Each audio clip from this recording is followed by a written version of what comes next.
hits close to home and I think warrants some great discussion. We have two great presenters this afternoon, Dr. Xiang Zhou and PhD candidate Jessica Felder. I'll tell you a little more about each of them in just a moment, but first wanted to talk about kind of the layout for today.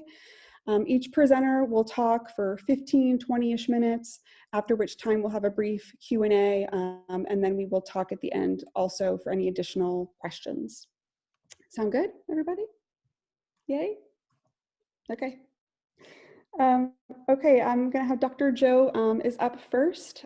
He is an assistant professor in counseling psychology in the College of Education.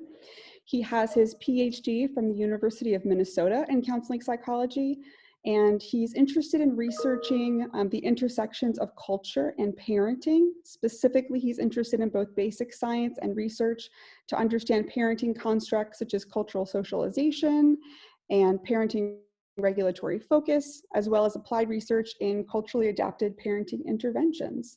So welcome, Dr. Zhou. Thank you, Erin. Let me share whenever you're my ready. Screen. Awesome. All right, so thank you all for being here. I know for this particular session, Jessica and I have sort of different focus on talking about parenting during pandemic. I will be particularly talking about some of the research projects I am currently doing. But like Erin introduced, a lot of my research around parenting interventions, and particularly cultural adaptation of parenting interventions. Some of the particular parenting interventions I have worked on and published on are including parent training, including incredible years. This is clear behavioral parenting intervention, and more recently, Dr. Zoe Taylor from Human Development and Family Studies. We are planning also to test another social support intervention for single mothers exclusively. Partially, it was really driven by some of the disparity we're seeing during the COVID-19 pandemic. But today I'll be talking about this topic, as you see on the screen, is parental mental health in the COVID-19 pandemic. The focus is on parents rather than on children, less so on parenting, but more so on the mental health consequences from the COVID-19 pandemic. Here, the wording pandemic is really referring to the intersections or multiple pandemics that's ongoing with COVID-19, but also racism that's impacting everyone, including families and parents. I will be talking about two studies. So this first study, it's not a traditional research presentation, so I'm going right into the project to say the theoretical background. But this first project is a short-term longitudinal study that mixed method we collected from March 31st in the span of 3 months. You can see a brief timeline here, and particularly we focus on a convenient sample of American parents who have any children between the age of 3 to 8 year old. For the context, you can see for March 31st, the confirmed cases is 24, approaching 25,000. Just for the context, I think today the number was almost 29 million confirmed, which is 1,000 times higher compared to less than a year ago. But I think the timing is important, and the following timing is important too, to sort of situate where the data is from. At the beginning of the pandemic, at time one, we have these really powerful quotes, I think reflect that sudden abruption and changes in family environment for a lot of parents. So this quote I want to read out from a mother of an 8-year-old son says, "Tyler understands why he cannot go to school right now, and like every other child is thrilled with that. But he cannot understand why he can't have friends come over or go to their house. I had trouble making him understand how germs get transmitted. He didn't like what I told him because he was just aggravated that he could not play with his friends and doesn't understand the seriousness of all of this, I felt frustrated because this wasn't our first conversation about it. So for particularly the focus to younger age children, and this mother having actually a child to the upper end of our age spectrum, really are grappling with having these conversations early on when the pandemic's unfolding.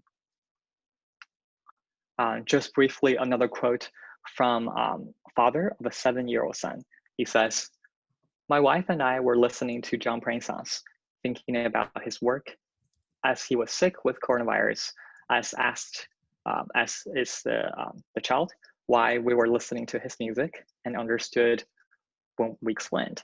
He asked if Brian might die, and we said that it was possible, as pretty commonly has a pretty subdued emotional reaction to specific conversations, but tends to bottle things up and let everything out later.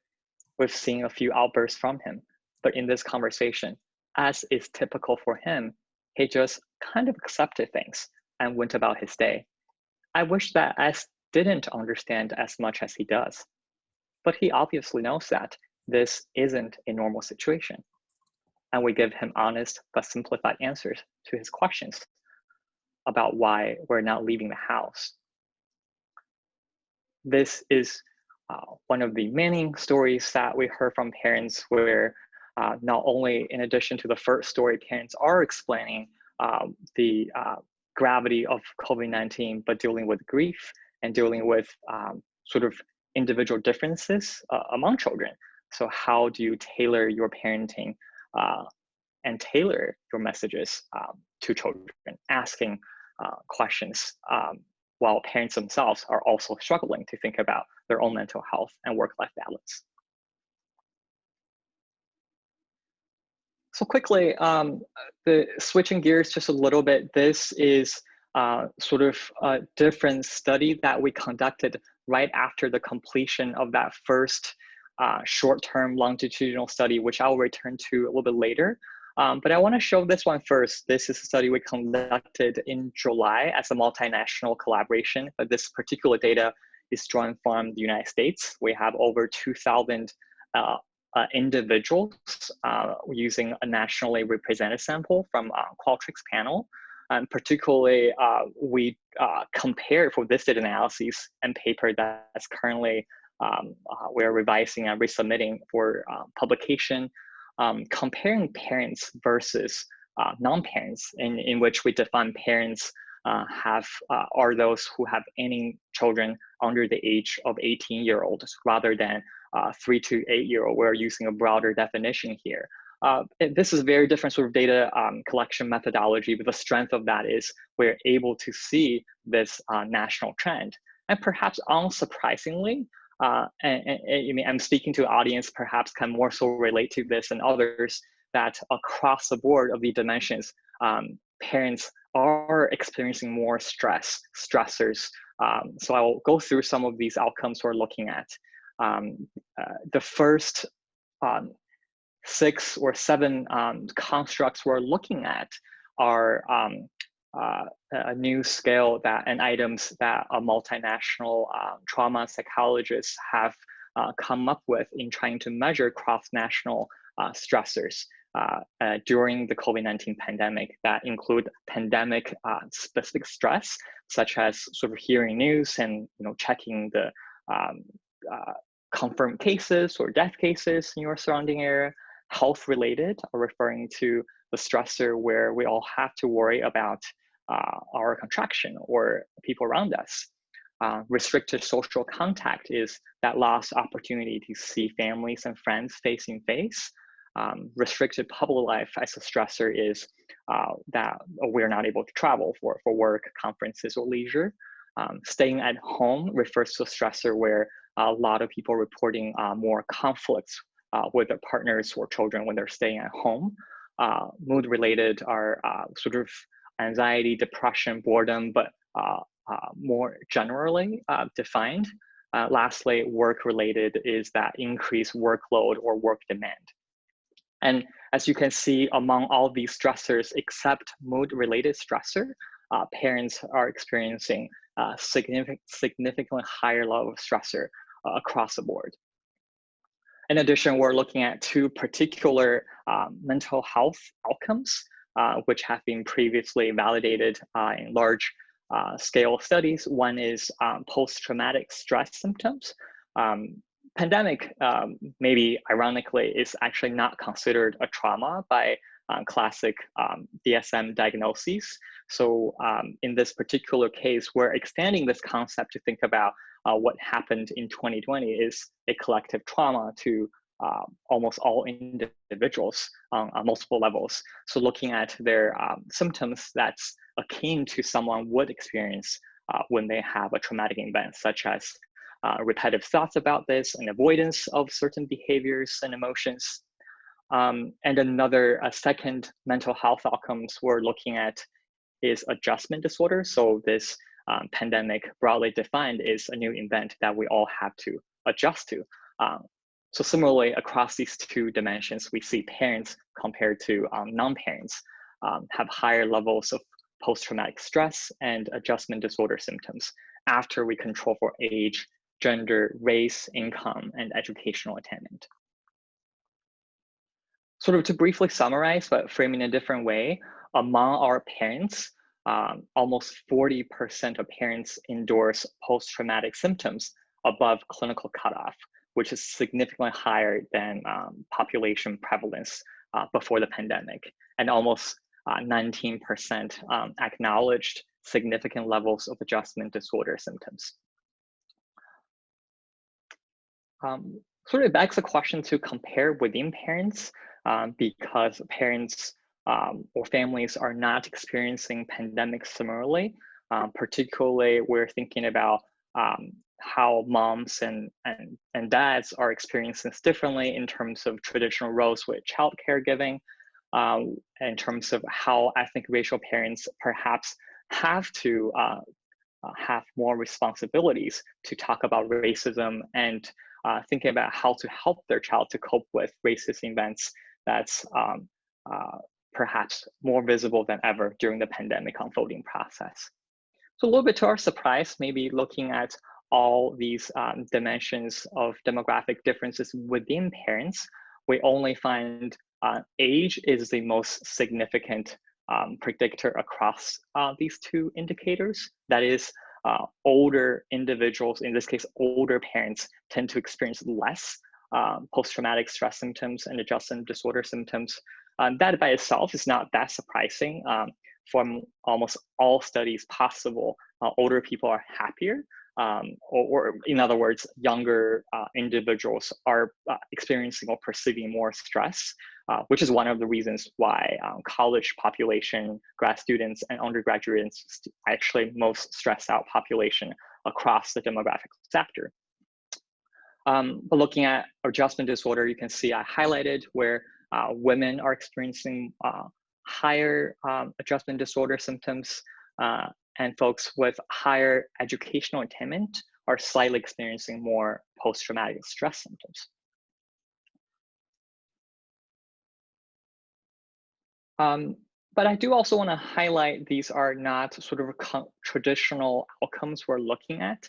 These both these outcomes, post-traumatic stress symptoms, adjustment disorder symptoms, are really designed for these kind of national studies to understand both parents and non-parents experiences and thinking about COVID-19 as a collective trauma and adjustment event, at least, we're all experiencing. So I want to go back to the first study I was referring to, and particularly, I think it will be a little more nuanced and more informative in terms of looking at some parental related outcome and parental mental health related outcomes.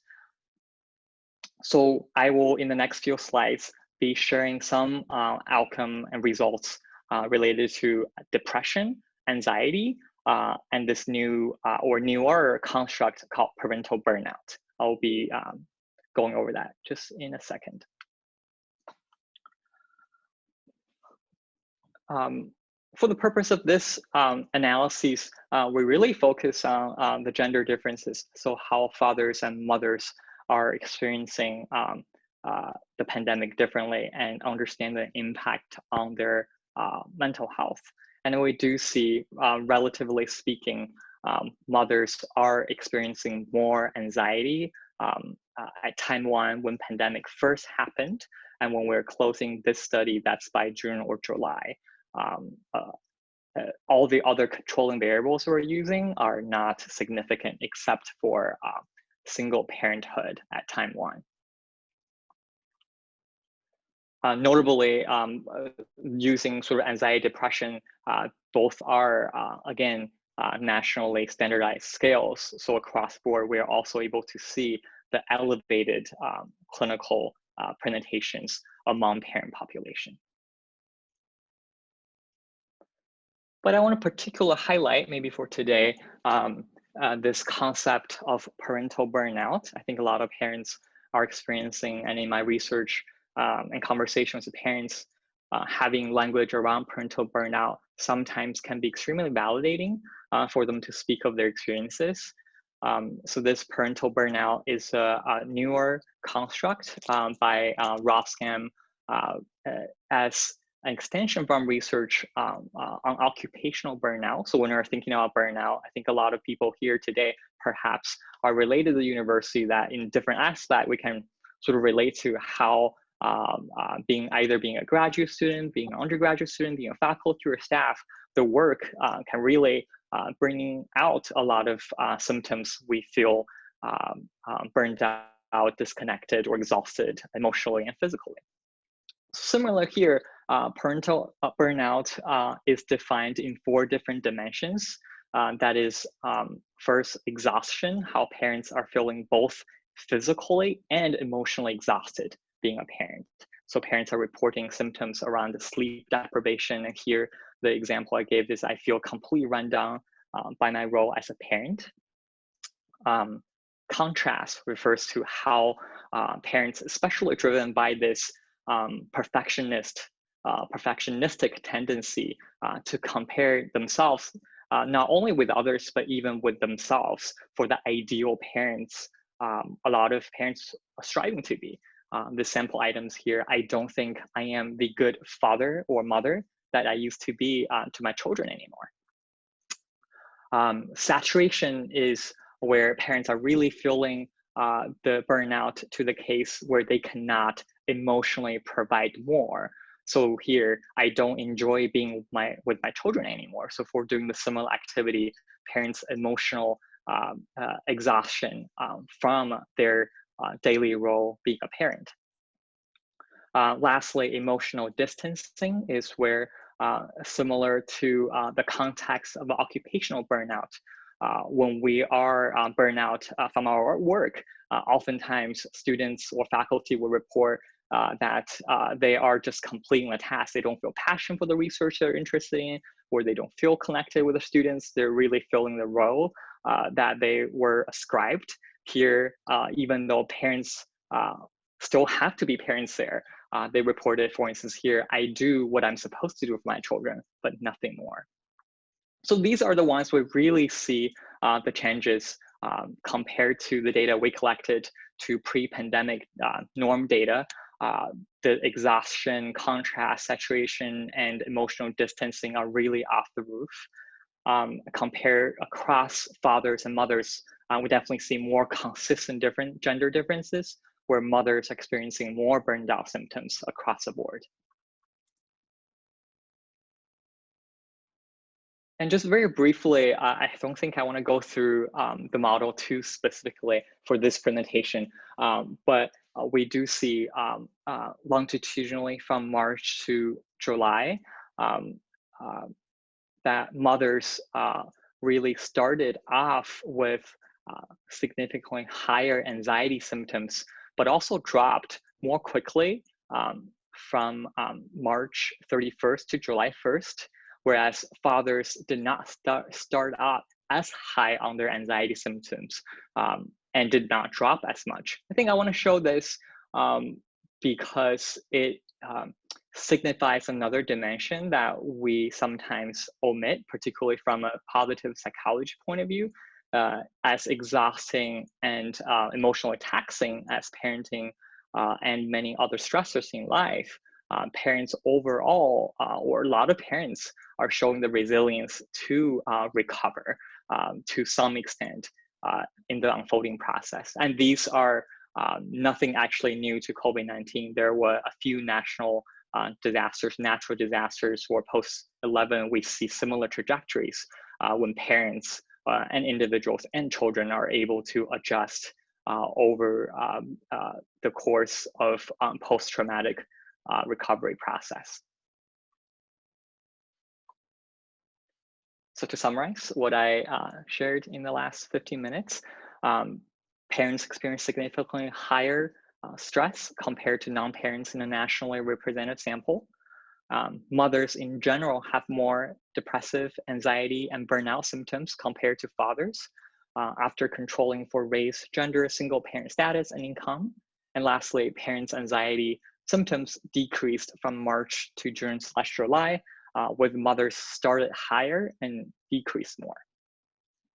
I just want to end by also saying I know my particular projects and data did not sort of differentiate the or do not have sufficient data to talk about parents, mothers, or fathers who are part of Purdue community or who are in higher education, either as students or as faculty. But there are pretty convincing data and data from multiple sources really talking about the disproportionate impact on female scientists in publishing and in their work productivity. So one would only imagine that also transfer to graduate students in that work-life balance. But for my particular project, I was cautious of sort of not speaking to that. And I know Jessica and I also spoke about the challenges of sort of really researching on student parents, so undergraduate, graduate students who are also parents for a variety of reasons. And I think she'll, we can talk more about that in the Q&A as well. Thank you. Stop sharing. Thank you so much, Dr. Zhou. That was really interesting. I know for me as a parent, it's really nice to see data that kind of backs up that you're not the only one. So that's kind of refreshing. I think we all walk around as parents in these little silos, at least I feel that way. And especially at Purdue now, you're either on campus or you're off campus. And sometimes that makes the isolation even worse. So thank you very much for your presentation. I appreciate it. I'd like to go for a few minutes and see if there are any direct questions for Dr. Zhou, just because I know there's a lot of data there and sometimes it's easier to ask questions sooner rather than later. And to do that, actually, if you are able to either put the word question in chat, that would be great, or you can raise your hand too.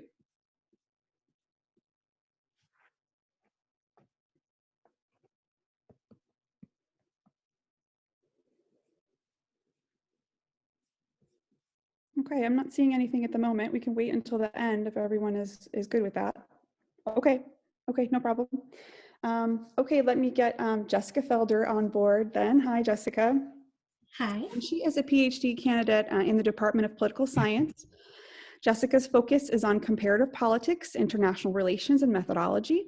Her research addresses immigration and immigration policy, public opinion, and non-governmental organizations that serve migrant populations. But she is here today because she is also the president of the Graduate Parent Support Network, which is an organization committed to supporting Purdue's graduate students with families and with children and help navigate their school-related issues. So welcome, Jessica. Thank you so much for being here. Hi. Okay, so I'm going to go right ahead and share my PowerPoint. Let's see.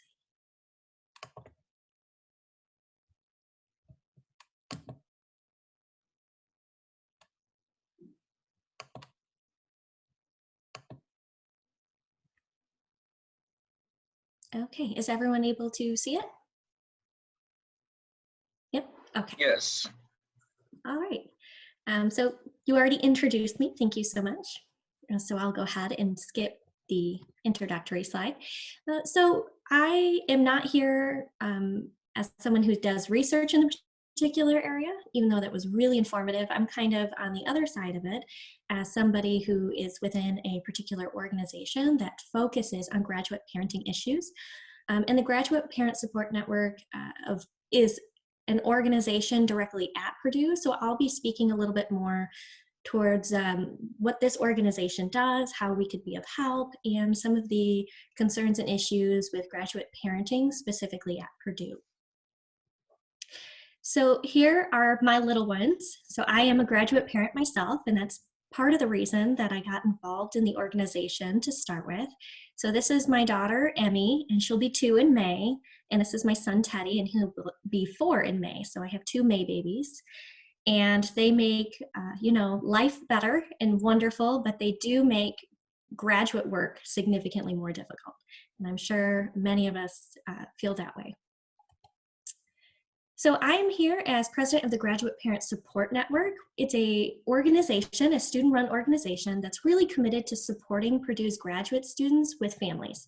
And we, of course, mean families in the most inclusive sense. So if you're a mother, a father, a legal guardian, you have a dependent, any situation where you are engaging in parenting, please feel free to join the organization, reach out to us if you have questions, right? All are welcome. The Graduate Parent Support Network helps graduate students with children navigate school-related issues, identify helpful resources, and provide a platform for students to express their concerns and share their experiences. Our mission really is to validate the unique challenges facing graduate students who are expecting and are raising children. The graduate experience can be challenging regardless, but there are some specific and unique concerns that relate to parenting. And our mission really is to help validate those experiences.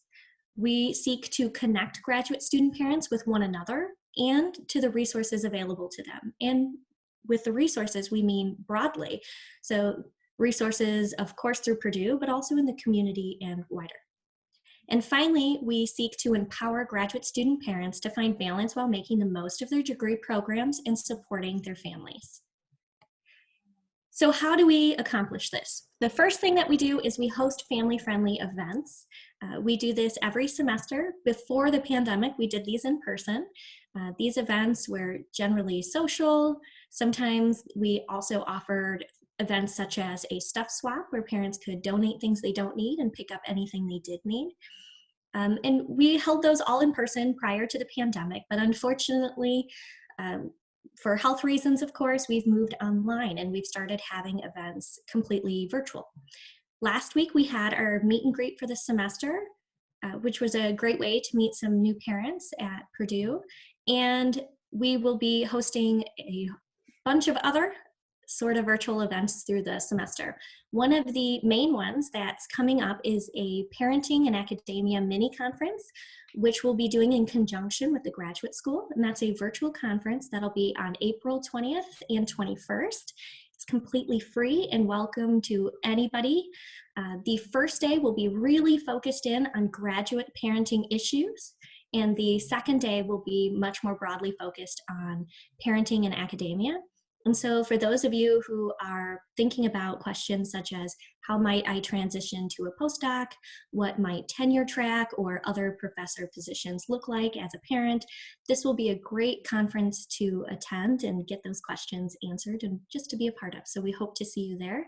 And we'll also be hosting some virtual lunches, which is just a real informal social event. If your kids are in the background being crazy or loud, if you have toddlers like I do, that's perfectly okay. It's just a great way to meet other parents and say hi and take a minute and socialize. I know many of us, whether we're parents or not, are missing social interactions. And so our hope is to kind of add a little bit of social interactions into our semester. The second thing that we do is we really work hard to provide resources or to inform graduate students of resources that exist. So we, of course, try to include community-based resources, Purdue-specific resources, and resources beyond. We put these resources in 2 easy-to-locate places. The first is on our website. So here is the link. But if you Google the Graduate Parent Support Network at Purdue, it's generally the first link that comes up. And there's a website that's really easy to navigate.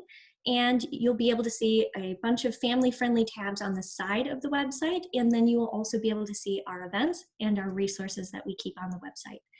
So I've listed here some of the main resources that we permanently keep on the website just for future reference. The first is a link to the Office of Graduate Assistance. Many students actually don't know too much about the Office of Graduate Assistance, and you can use this resource whether you're a parent or not. And they are generally available to meet with Purdue University graduate students to assist them in addressing a variety of issues that may arise during the course of their students' time at the university. So if you particularly have any issues with parenting or parenting policy, or you need help with mediation on parenting issues with maybe a mentor or advisor, you can submit your request through the Office of the Graduate Assistants, and they will help to mediate those specific concerns.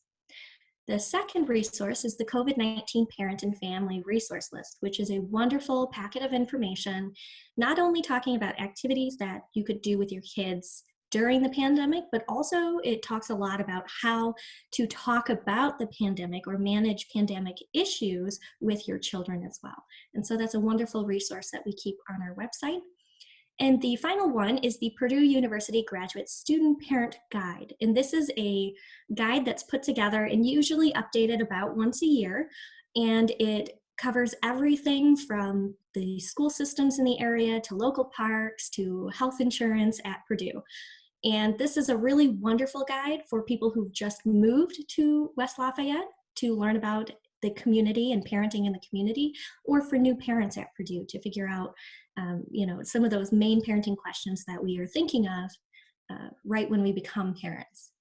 The second platform that's really a wonderful resource is our Facebook page. And I listed the specifics of how you find us. So it specifically is GPSn Parents! And so this is an informal space where people can share resources. You can talk to one another, so you can just have conversations with other parents. You can ask for tips. People often post websites of interesting activities to do with their kids, or they'll post, hey, I have a bunch of cloth diapers. Does anybody else need them? Or, hey, I need help with childcare on Wednesday. Is there another parent who maybe is free to help out? And so it's a really great, super informal space for you to connect with other parents.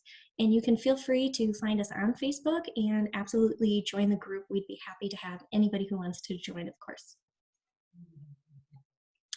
The third thing that we do is advocacy, and we work really hard to take the parenting concerns that are brought to us and bring them up at the school and hopefully advocate for policies that help parents.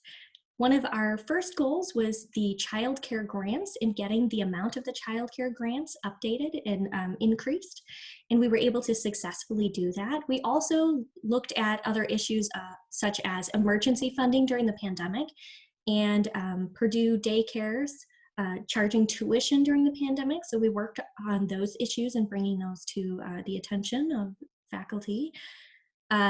We also work towards having child-friendly spaces on campus. This, of course, is on pause during the pandemic, but it is something that we are long-term working on. And just any graduate parent concerns. So if there's something that comes up in your experience that you need help advocating with, we're an organization that you can reach out to, and we'll help you with whatever concern that you may have, or connect you with people who will be able to help you with whatever concern you may have. So before I conclude, right, so that was a lot of information about who we are and what we do and how you can find us. But before we conclude, I really wanted to speak about this interesting study that many of you maybe saw already. It came out in the Washington Post. It was featured there. And this was a really interesting sort of study done of 20,000 academics worldwide. So this is specifically looking at academics and how parenting during the pandemic is going for many people.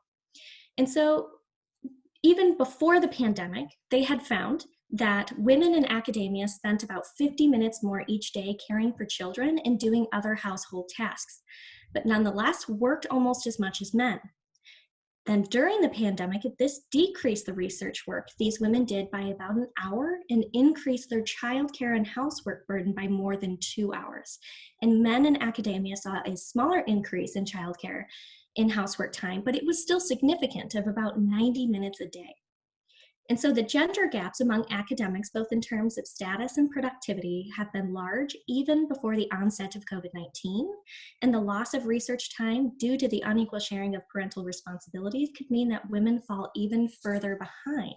The authors of the study noted that in the long run, the implication could be that women with young children may be disproportionately less likely to be promoted in rank and perhaps even more likely to drop out of academia altogether. Universities really should be concerned about these sort of studies that are coming out and this data that is becoming available. And many institutions really have, in general, talked about or even worked sincerely to address the ongoing leaky or selective pipeline for women, women who are parents, and of course, parents broadly. And this study indicates that the problem will become exacerbated by the pandemic, and addressing parenting concerns such as childcare or the mental health issues related to the pandemic and parenting will be critical in ensuring that we don't lose many of you who are great academics, and it would be a loss to the field really to lose so many parents due to these issues. I think the takeaway here and why I really wanted to bring up this study is that if you're feeling stressed, if you're feeling anxious, or you also think, hey, I'm losing valuable research time every day and every week, and you're feeling this, know that you're not alone, right? The research really is showing that this is a pretty common experience among parents globally in academics. And I hope that if you are feeling this way, that you reach out to the Graduate Parent Support Network, of course, to commiserate, but also to seek assistance or share strategies for success. And I hope that you all feel free to reach out to us and the many organizations taking part in the Mental Health Action Week for support. We hope that you remember that if you need help, that you go ahead and seek help. And so I just wanted to say thank you so much for listening in, and I will be happy to answer any questions that arise. So I will go ahead and stop sharing my screen now. Thanks, Jessica. So at this time, I'd like to see if anyone had any questions for either Dr. Zhou or Jessica.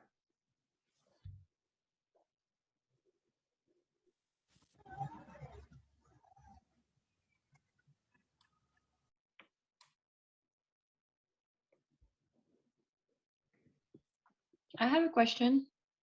Sure, go ahead. Sorry, let me turn on my camera. All right, hi, my name is Boy. I'm also a PhD student with 2 kids. So my question is about, does Purdue provide any sort of accommodation when you are pregnant and you are still doing your studies, or, if your kid is sick or whatever, how does that work? So is it okay if I go ahead? Sure, go ahead. Okay. So yes, technically under your contracts, you actually do have sick days built in. You should have 5 a semester or 10 for the year. And you should absolutely check in with your HR people or in your department on how to use them and how to signify you need them. But you do have sick days that should come up. Also, if you need leave time, there is FMLA.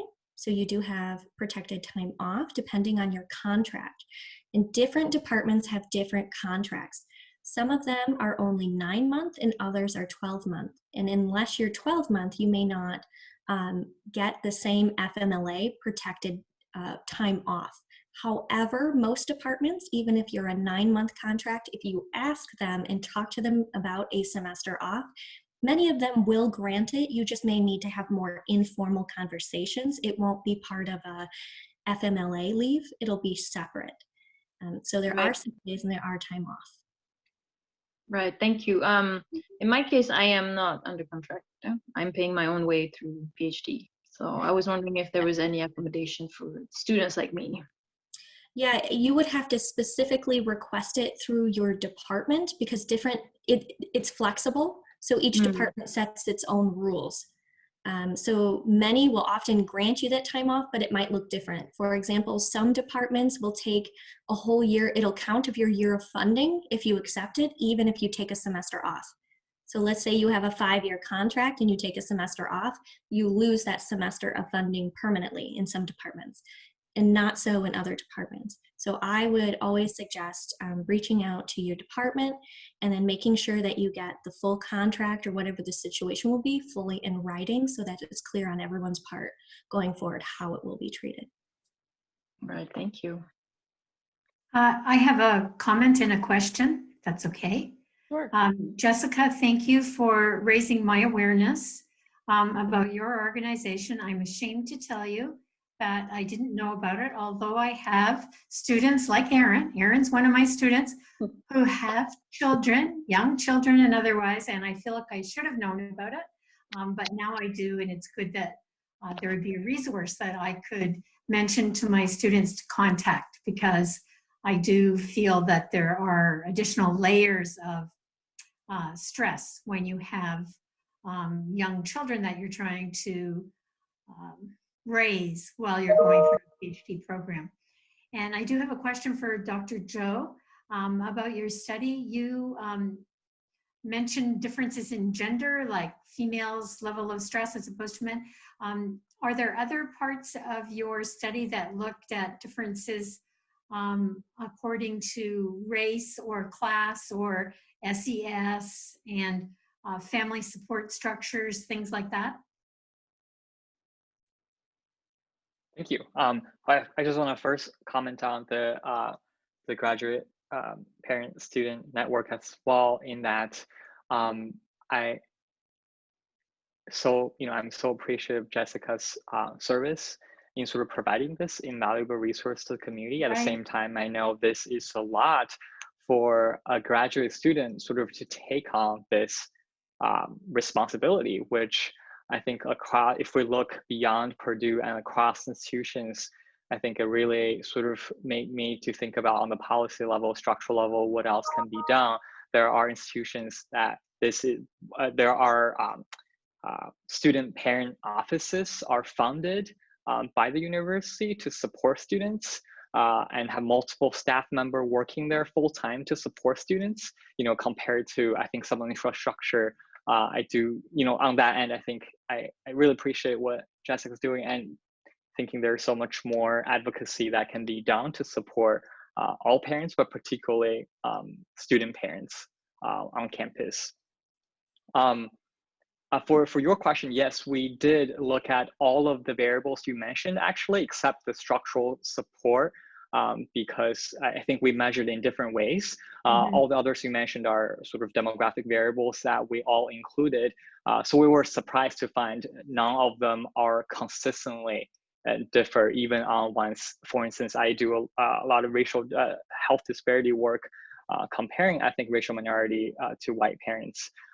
Some of the sample where we have large enough to break it down into Black, Latinx, Asian American families with white families, but still with that, we do not see among parent sample, at least, the sort of consistent differences. The only one is age, like I said briefly in the study, that is younger parents seem to be more stressed out, I think, for a variety of reasons.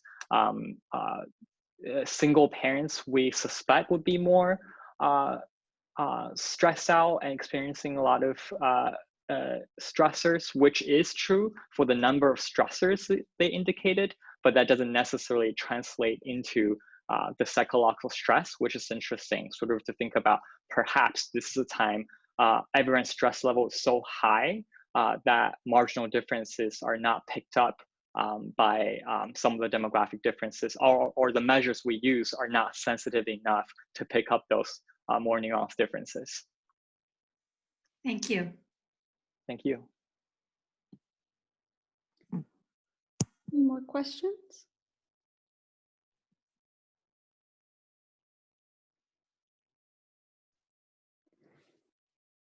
I actually have a question for Dr. Zhou as well. I was just curious.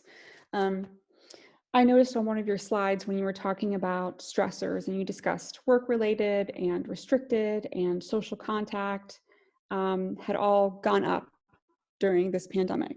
And I'm just wondering if I understood it correctly, it looked like mood related had stayed pretty static. And I didn't know if you had any insight as to why. Thank you for that question. I think I do want to clarify that particular slide. We were comparing parents versus non-parents rather than comparing parents during the pandemic versus before the pandemic. So again, I think that almost similar to Joanne's question, where it could be the mood-related stressors were not, so everyone, whether you're parents or non-parents, folks are all experiencing all sorts of mood-related stressors. So we were not able to detect that differences. But comparing across other dimensions like work-related or staying at home-related stressors, similar to the slide that Jessica shared at the end of her presentation, we can see parents might be experiencing more work-related stress when they have to take care of their children and cannot sort of think about how work productivity might be compromised or their tenure might be impacted because of that. So that's specific comparing parents versus non-parents. Gotcha. Thank you. Thank you.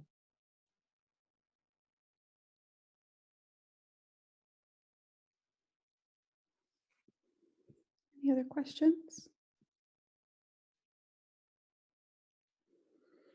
Well, I'll take a brief aside actually and go into, there were several questions that were noted on the RSVP form. So let me pull that up and give opportunity for response. Maybe we can, I'm sure maybe Jessica might have some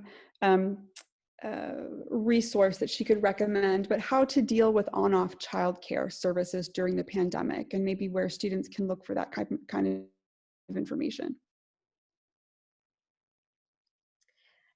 Yeah, so there are a number of issues there, so I'm not 100% specifically what kind of information they're looking for, whether it's going to be open or not. At that point, you'd have to honestly call or look up on their website every single daycare center. There's no real database of the area, right? So you would need to go ahead and take a look into the centers. So something to note, especially if the parent is in the greater Lafayette community, that daycare is a bit limited, even without the pandemic. There's a long waiting list for children to get into many of the childcare centers. I know that one of the recent studies that was done on the Purdue centers, even before the pandemic, they would have almost a year wait list ahead of time. And many children didn't get on. Often there were hundreds of children on the wait list.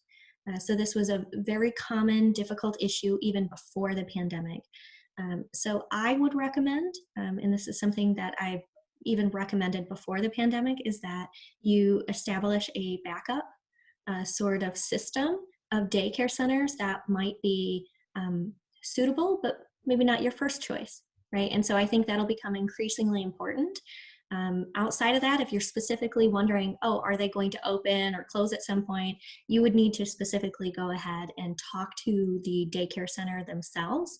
Some have switched specifically to only providing services for children of parents who are part of emergency services or things like that must stay in the workforce. So some daycare centers have permanently switched during the pandemic, but many of them fluctuate, and it would come down to specifically looking into each daycare center. Thank you. And I definitely want to say that I can attest to those long waiting lists for Purdue daycares, because they are absolutely ridiculous. And they are 6 months to a year usually to get served by a Purdue center. I want to offer too, I know that Purdue, as an additional benefit to grad staff, has recently given free care.com subscriptions and also free discounts on childcare providers. There was an email, it goes a couple of weeks back, but I'm sure it's pretty easy to find that information, and that might be worth checking out as well. Okay, let me look at another question. and maybe this is something that could be more of a discussion, but how can parents manage to be efficient and productive at work with kids and others hustling around in the background?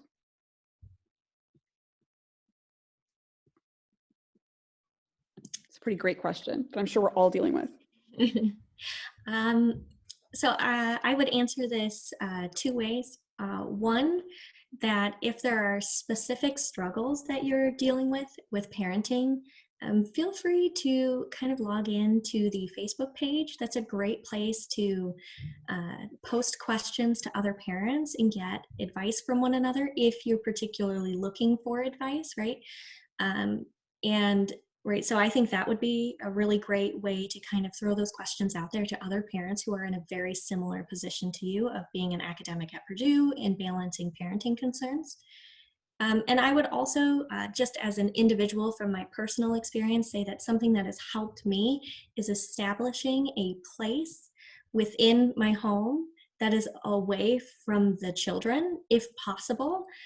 Sometimes that means that I simply just work in my bedroom rather than downstairs and at the kitchen table, right? And so sometimes it's a little bit unconventional what you might have to do, but I find that having toddlers running around makes it very, very difficult to really focus in on research. And for high thinking level tasks, I try to move myself to a new location if possible. And then when I need to still be working but have the children, I try to plan the activities that aren't high thinking tasks. So responding to student emails or things like that. So that may or may not be useful information. And if not, if you're looking for more specific advice, I would say feel free to log into the Facebook group and pose it to the whole group of parents and see what advice comes out of there.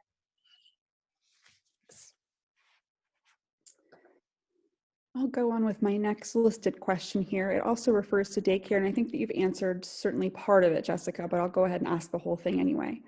Any daycare funding for graduate students and support recommendations for graduate student parents?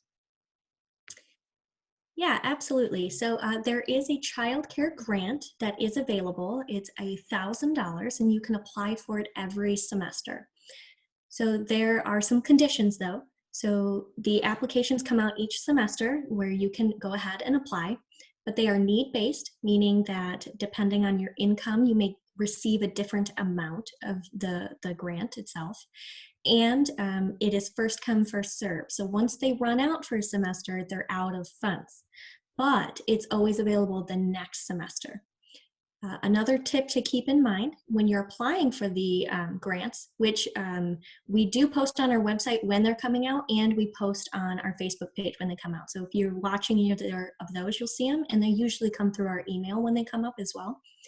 But you'll want to make sure that you fill out FAFSA that will be required for your application for the child care grant. So it does exist. Make sure you stay on top of the deadlines and have your paperwork, your FAFSA paperwork already done, and that'll help you get it in as quickly as possible and hopefully get those funds.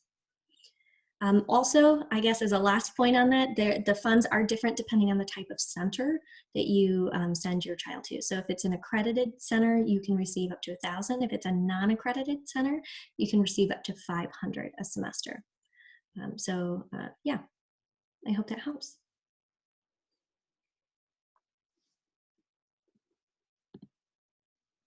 Any other live questions?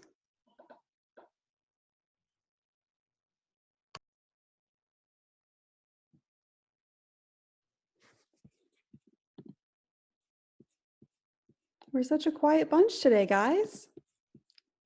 I wonder how many have kids running in the background. I know. They're having a hard time on the call because of the kiddos in the background.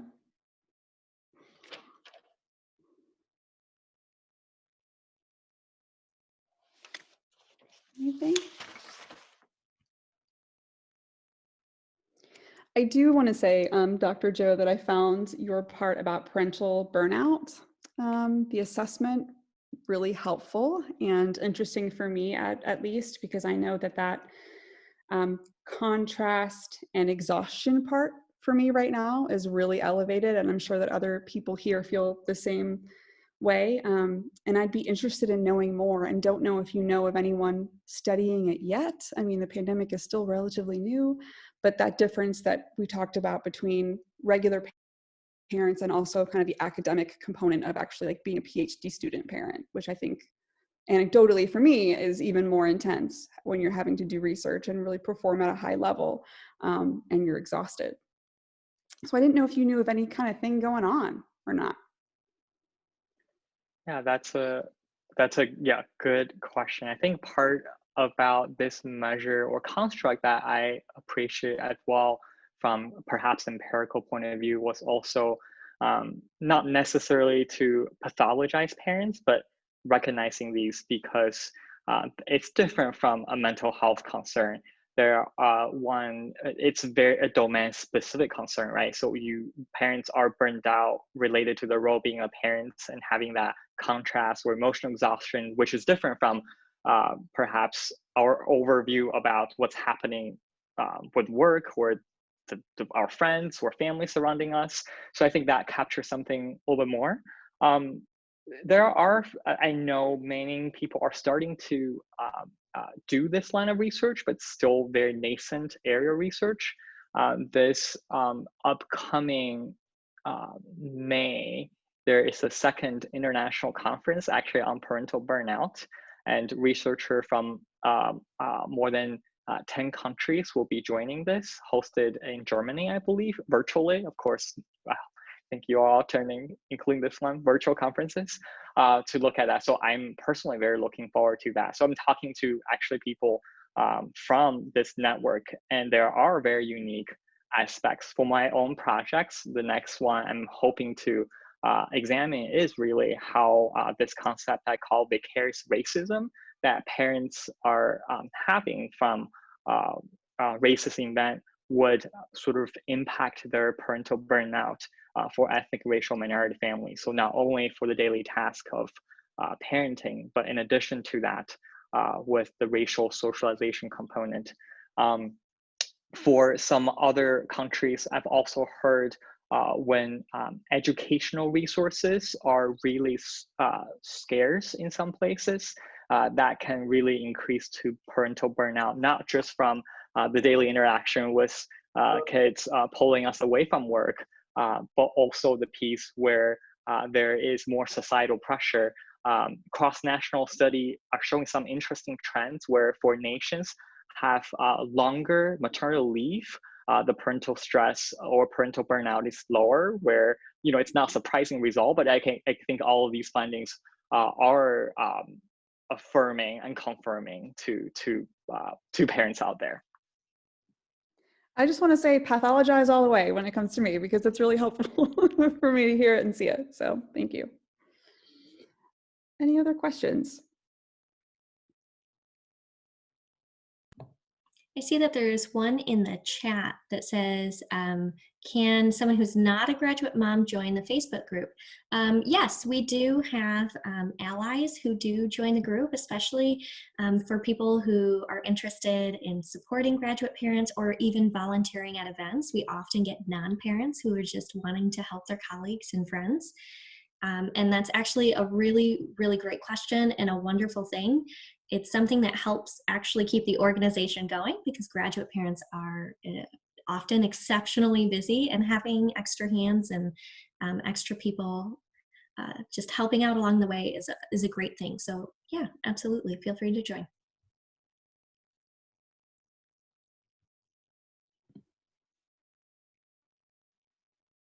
Great. Okay, well, if there are no other questions, I think that we can wrap things up. Do you guys feel okay about it? Okay, thank you so much for your time, Dr. Zhou and Jessica. We really appreciate it. This is actually going to be, it has been recorded and will be available at a later time. If you want to look into the resources that either Jessica or Dr. Zhou discussed and felt like you missed it and didn't write it down, it will be available to you. Aside from that, thank you guys so much for your time, and we'll be seeing you.